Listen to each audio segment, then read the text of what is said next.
Well, thank you very much, Mrs. Horton, Prime Minister, Deputy Prime Minister, Mrs. Davis, my parliamentary colleagues and those in the Cabinet. To you who are being honored this evening, let me be the first to officially say congratulations and a job well done.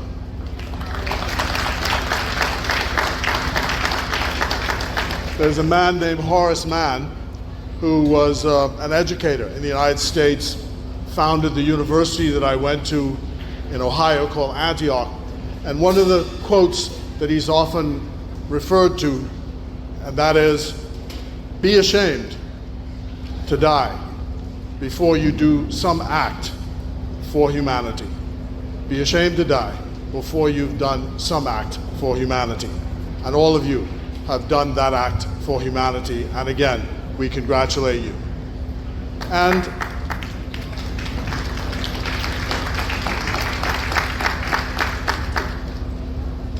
I'd like to recognize my fellow commissioners, if I can call them that, who are part of the advisory committee that made the recommendations to the Prime Minister under the Act. And the recommendations were unanimous, no division, no discrimination, and the Prime Minister signed on to these recommendations, and our Governor General is making the presentation here today according to law.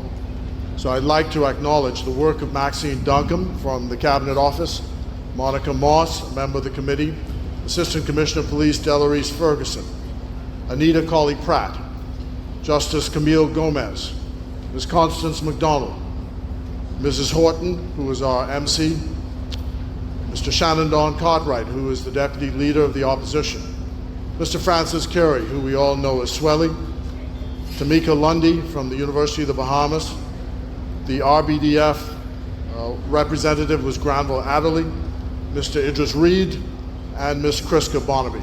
All of them put in many, many hours to make it possible for these honors to be conferred, and I thank them for their work.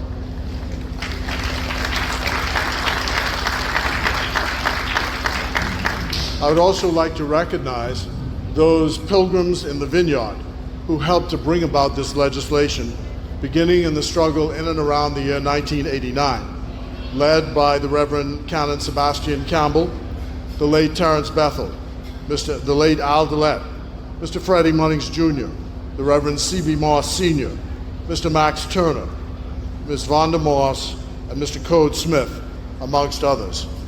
And the legislation was passed in 2016, and today we have this wonderful ceremony of thanks to you all. In coming to this ceremony this evening, I remembered my mother, Lilla Mitchell, who was a Ford and whose mother was a Hannah before marrying a Ford. And she imbued in me a sense of public service. She was the leader of the Anglican Church Women at the Holy Spirit Church, Anglican Church in Chippingham. And I remembered after her retirement, she was a little anxious about retirement, but she found that she was busier than ever after retiring because she was engaged in one charitable organization or the next. And my father would often say to her on a Sunday afternoon, "Where are you going again, Lilla?" Because there was always some opportunity to give service. And that imbued in me a sense of service. And also, it gives me hope that as a retired politician, there's life after politics. And you can attest to life after your retirements, many of you. I remembered in this connection, in 1961, there was something called the Profumo scandal in the United Kingdom. And the traditions which we have in our country came from the UK with regard to these matters. And it led to the resignation of a minister of the Macmillan government and ultimately led to the fall of the Macmillan government in 1963. But the man who was at the center of it, Profumo, a retired politician, notwithstanding that the official record shows that there was no fault of his own, but because of the system, he had to resign, went on to help with charitable works, and eventually was honored by Her Majesty the Queen with an MBE.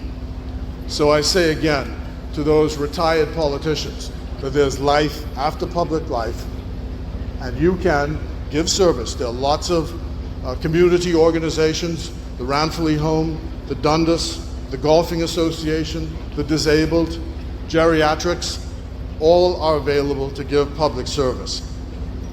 And who knows, there may be in the future an honor from your country for having given that service. So I recommend that story to all who might hear me. Today and tonight is your night. And as I said, you've done an excellent job. And as we think about the future, let us think about all those young people who are coming behind you, who will be able to say, this is something I can do.